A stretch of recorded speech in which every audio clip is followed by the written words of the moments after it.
Money FM 89.3, best of breakfast. Mind your business, only on Money FM 89.3. Thanks for joining us on The Breakfast Show. It's Audrey Seek here with you on Mind Your Business. Now, in a world that feels like it's constantly shifting, what we often need most is a place to talk, a place where global leaders can gather to share bold ideas and then build solutions. Singapore has long been that kind of place. We're not just a financial hub. We're a meeting point for influence, innovation, and investment. And for the past decade, the Milken Institute Asia Summit has been a cornerstone of that.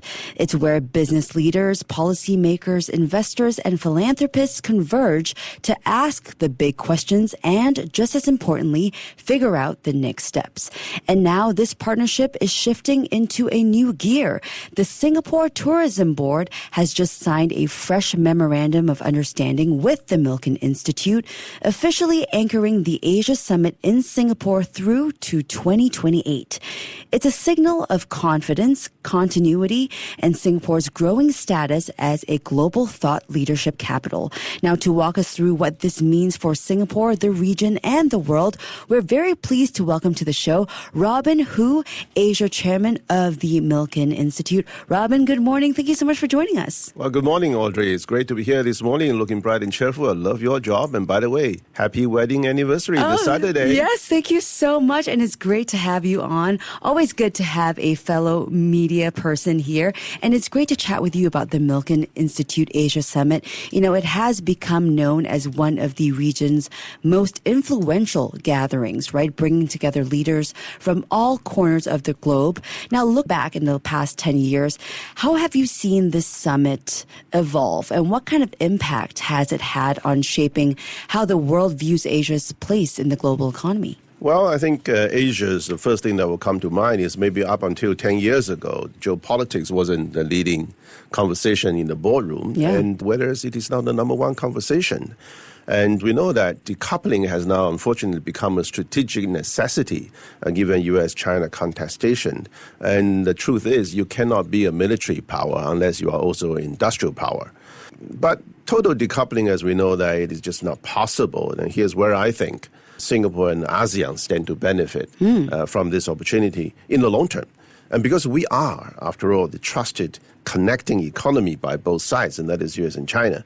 And ASEAN is the connecting tissue that will contribute and make possible a more resilient and more robust global supply chain. And that's why it will make ASEAN very indispensable, because you have to build part of your supply chain in this part of the world. So being ASEAN's business and financial center, I think Singapore is very well poised to take advantage of that great opportunity and rise to the occasion, now for the first time. Yeah, now let's talk about Singapore now and talk about this new agreement with the Singapore Tourism Board.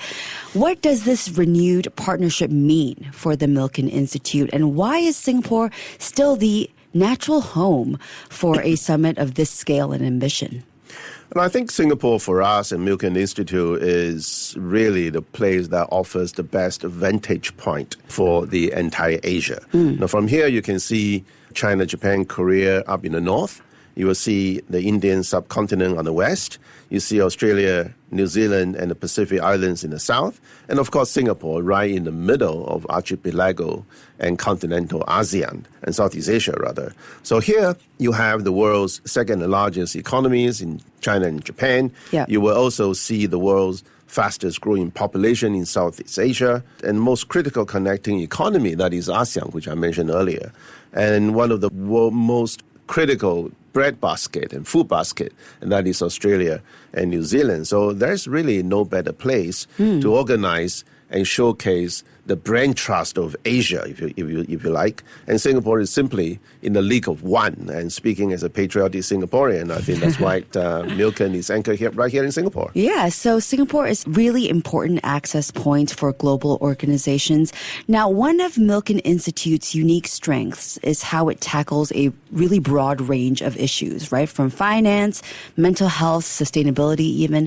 From your vantage point, what do you see as the most pressing global challenge right now?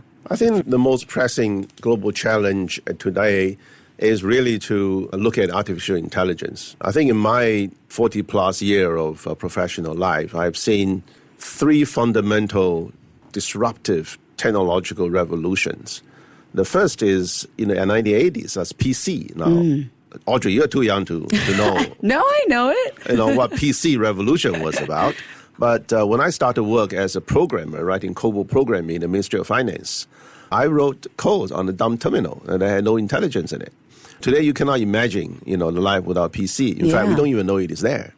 Then, at the turn of the century, there was the revolution of the internet, and in fact, mobile internet. And the internet took off because of mobile devices that were so ubiquitous in the hands of every single person. And now we are witnessing the third transformation of our lifetime, and that is artificial intelligence. Now, there is no company or individual that isn't internet-enabled as we know it today. Now, similarly, there will be no companies and no individual that is not AI-enabled. And I think that's going to be the biggest conversation of the next decade or two. And, of course, with it, all the other challenges that comes with it, and one of them being jobs. Yeah. Right? At the end of the day, it's always jobs, jobs, and jobs. And when I was born, the jobs that was available by the time that I entered into the work life, or 50% of the jobs weren't created or didn't even exist when I was born. Then I expect the same thing. And my 2 grandchildren, 6 and 3, I will bet that half the jobs that will be available by the time they are ready to enter into the workforce are not here today. Yeah. So job disruption is going to be a critical thing, and that's a key conversation. And one of the many conversations that Milken Institute in our Asia Summit, we want to be able to engage. Yeah, so you talked so much about the rapid changes, the rapid tech disruption we've been seeing, and we also can't ignore the backdrop of today's macro uncertainty. We're talking about the geopolitical tensions, rising interest rates, of course, the tariffs from Trump. How are these themes being explored or confronted through the Asia Summit's programming? Well, I think if you look at the people that would attend our conference here in Asia or even in Los Angeles, which is the world's largest iconic conference for the finance and investment community, then chances are that you are either a sovereign wealth fund investor or asset management portfolio manager or a family office principal or a captain of an MNC or a private equity allocator or venture capitalist or even an SME proprietor, right? So I think if I were to guess what's on their mind, and chances are they are interested in knowing answers to questions such as, what is the new China narrative? The old one expired. And should I double down on India? The valuation is very rich. Will Hong Kong stock market rebound to its glorious old days? I've lost a lot of money. And should I pick up undervalued Japanese stock that it seems to be cheap and available? And will ASEAN continue to be the favorite destination for FDI investments now that we've overtaken China? Can you believe it? And by the way, where's the trade war taking us? So now I don't profess that we'll be able to provide perfect answers to all the questions, but we do know what's on the mind of the people who are seeking answers, and we assemble the right people, the right experts to talk to you. And that's what we do. Yeah. So you definitely have your hand on the pulse there. Give us a behind-the-scenes look, though. How do you possibly curate a summit like this? Because things change so quickly in the world. So what's the process of keeping the agenda sharp, relevant, and ahead of the curve? I think maybe there are 3 things, right? Well, first of all, we are very blessed that we have the benefit of drawing intellectual capital from the world's largest conference in the investment and finance industry, and that is the Milken Global Conference in Los Angeles. Now, last year, I've been going there for maybe 7 or 8 years on a row now, and this year, in May, it was like 4,000 to 5,000 delegates, close to 1,000 speakers. Wow, 1,000 speakers. That's right, yeah. And if you're interested, let me know. Okay. Then maybe 300 to 500 sessions of all kinds. So it's enormous, if you like, gathering of brain trust. And the curation of the content is spot on. And that's why we have the benefit of drawing from that pool at the depth and reservoir of intellectual content. But at the same time, we have the benefit at Milken Asia, 10 highly accomplished individuals drawn from 10 countries across Asia-Pacific or Indo-Pacific, whom we are fortunate enough to tap as our senior Asia fellows. No, they have very deep sectorial and market expertise, and they serve as our pathfinders, our advisors, and our conveners, and collectively they make sure that the Asian content and the Asian core to the Asia Summit is always fortified. And that's the second thing that we're able to actually rely on. And the third thing really is that every year the Institute hosts private roundtable sessions, closed-door discussions with senior leaders in Hong Kong, in Mumbai, in Seoul, in Tokyo, in Kuala Lumpur to understand challenges that companies face and issues that they grapple with. So, in other words, our hands are very much on the pulse. The experts are spread across the geographies in the Indo-Pacific with the benefit of the world's largest brand trust, intellectual capital in the event, in our Los Angeles event, and we glean from all those three sources to ensure that we stayed relevant and hopefully indispensable. Yeah, so your hands are on the pulse and also very full, it seems. And now let's look to the 2025 summit, once again happening alongside Singapore's F1 week. It's become a real signature moment for the city, you know, the mix of sport and business and networking.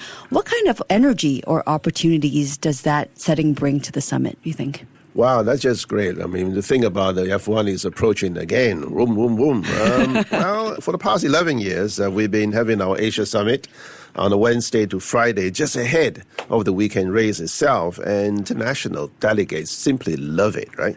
I mean, many of them come with their family to take advantage of the full range of activities out there. Yeah, have a good time. That's right, a wonderful time, right?